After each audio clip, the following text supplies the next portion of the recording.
Hello, everybody. Thank you for joining in, or at least showing interest on our podcast on some of our products as well. This is about OPEX Solutions, and if this is your first time, then joining us, or if never looked at some of our products, you can go down to or Google www.iboropox.com and see some of the products that we offer, as well as being able to access some of our social media sites from there, or you can even contact us if you want some more details about some of the things we do. So this week we're looking at our podcast is on key performance indicators. Ebook. Ebook is one of the products that we offer where you're able to get a digital ebook and you can read it on your mobile, or you can read it on your laptop, or whatever the case may be, but it's all digital. So one quick question here that people have asked is, how can businesses determine the right KPIs to measure? KPIs are very critical. Key, you can see the word KPIs, key, and then the performance, and then measures. So those words mean a lot when you look at KPIs. So to determine the right KPIs to measure, usually, it's definitely as a business, you need to understand your business objective. What is it that you're trying to achieve? If quality is important to you, yeah, you want to track quality KPIs. If productivity is good to you, you want to track productive KPIs. If other, let's say for example, delivery is important to you, so definitely you want to track delivery performance as well. So understand your business objective, identify the critical success factors that you want to have or achieve, and then select the measurable metrics. So each one of these should at least have a way to measure. So you can't track something if you can't measure it. So very important to understand your business objective and what you're trying to do, and then from there you can go down to your goals. What your set goal is. If you're trying to improve quality, for example, like I said, you track KPIs around quality. If your goal is to have zero safety incidents, for example, then you track your safety, maybe near misses or whatever the case may be. So understanding your business objective is the most important thing there. And typically, you can have two ways of measuring KPIs. You have lagging performance KPIs and leading performance or leading indicators KPIs. Those, if you do leading indicators, people that measure leading indicators typically tend to do very well because it supports. You're going to see that your lagging indicator is actually the supporting part of your business growth. So you're going to be doing well when you do so. The other question is, how often should KPIs be reviewed or updated?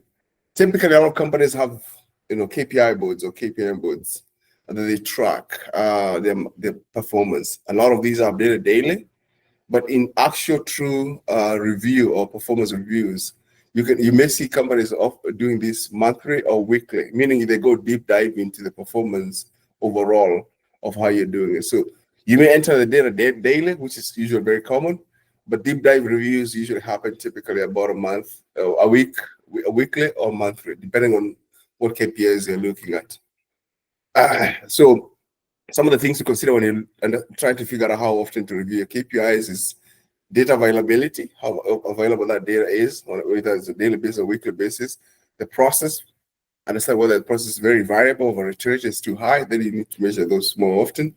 Performance cycles, if you're looking at how often you're reviewing your performance cycles, what stage of the business you're in, the market, type of market, and all the other expectations that everybody has of the business. So that will help you understand how often you need to review your KPIs.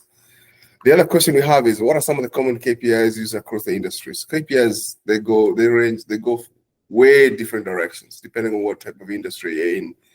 But there's a lot of KPIs that are common. KPIs related to customer satisfaction, whether you're looking at damages or customer complaints, whatever the case may be. Revenue KPIs, you have to understand how your financials are looking. Margins, profit margins, and all those things. Customer rate, retention rates, those are usually common as well, but only mostly a whole lot, especially in the healthcare industry and the sales and the retail.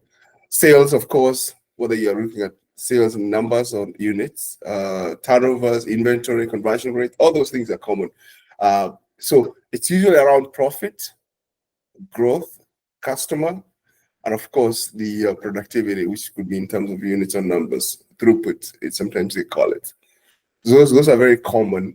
out there. And one of the other common ones is obviously downtime. Downtime is very critical for you to measure, especially if you want to make sure that you're producing your products all the time.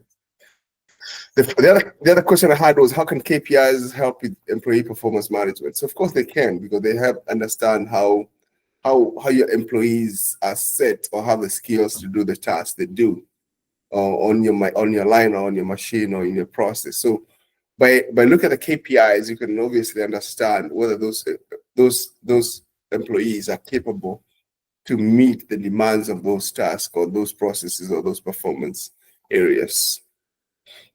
And the last question I have is, how can a business measure KPIs related to process efficiency? So efficiency, of course, is number per period based on this, or number per period or per hour or per day or per shift, whatever the case may be.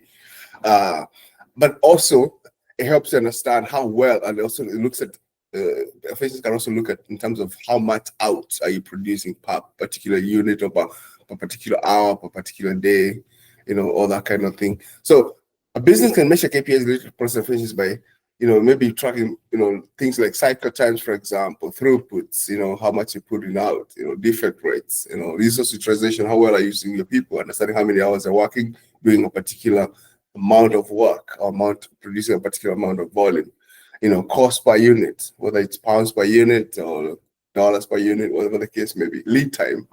You can also look at maybe how well, you're meeting your customer demand. Some of those are very common as well. You can look at delivery performance, given a range. So all those are different ways that or KPIs that can help you understand your efficiency and how well you people or your machines or your lines of your process are actually being able to produce. And with that comes to the end of this podcast, and hope you can join us for more podcasts in future. Have a good one.